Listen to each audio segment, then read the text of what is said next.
there is a difference when we look at Islamic history because there's a presence of wahi, there's a presence of divine revelation. No, I'm not worried at all. I rely on God, Allah. On behalf of the Lifehawk team, thank you for watching this video. And for more clips and beneficial content, please subscribe to the Lifehawk channel, your #1 source for personal Islamic development. So should we look at history? Should we look at current events through an Islamic lens? Why or why not?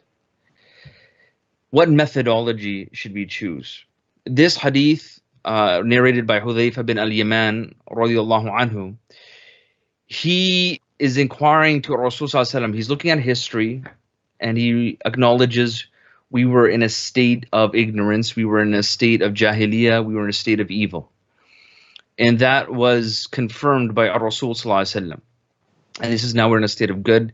And then this period of good will be replaced by a period of evil, and that period of evil will be replaced by some good, but it will have a defect in it.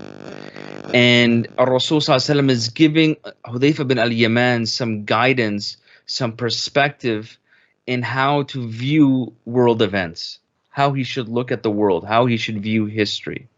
Dr. Akram Dia, he says the interpretation of his Islamic history is derived from Islamic concept to the universe, mankind, and life in general. It is based on the belief in Allah, His books, His messengers, the last day, and the divine decree, whether good and bad. It is from Allah. It does not go beyond Islamic faith, and it is also based upon principles of conduct of the first Islamic society. A fact which distinguishes the course of Islamic history from that of secular world history due to the effect of the divine revelation within it. So there is a difference when we look at Islamic history because there's a presence of wahi, there's a presence of divine revelation, there's a presence of guidance by the Messenger sallallahu alaihi wasallam. And so when you look at history in general, when you look at world events in general, and you have hidayah, when you have guidance from Allah subhanahu wa ta'ala, you will view it in a completely different way than if you had a secularized view of history and current events. Because history can always be interpreted by different people in different ways. How do we know what lessons we should learn from when we look at history? How do we know how we should view things in our current state? How do we know to prepare for the future? It's a different lens. It's an Islamic lens.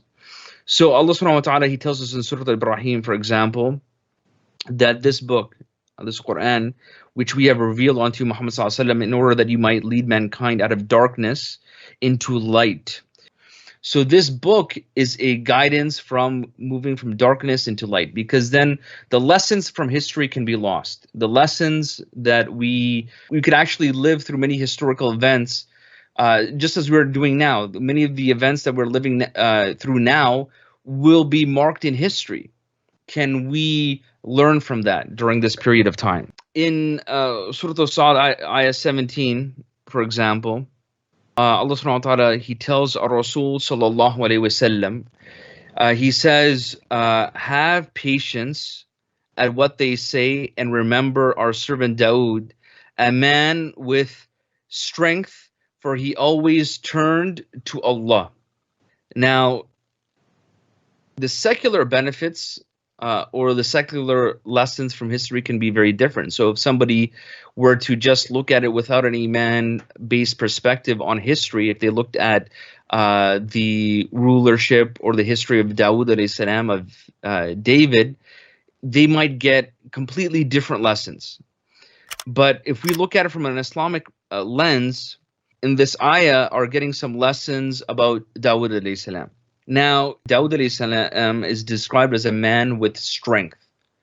Now, what does strength mean? What does power mean when we look at things through an Islamic lens? One might look at it by saying somebody's power is that they're able to do whatever they want. They're able to do anything with their desires. Okay? But what we see here is that true power is the execution of the command of Allah subhanahu wa ta'ala. And weakness is the opposite of that. And if you're able to do that beyond that, now say if you're a person of influence, and we know Dawud alayhi salam also had a large sphere of influence, being a king, that for him to be strong is that he can implement the commands of Allah subhanahu wa ta'ala. And furthermore, why was he strong? Why was he able to preserve himself, protect himself? Because he was always turning to Allah subhanahu wa ta'ala. Do I feel that the New York police are providing enough protection, or do I have to have protection of my own? I look for protection from Allah.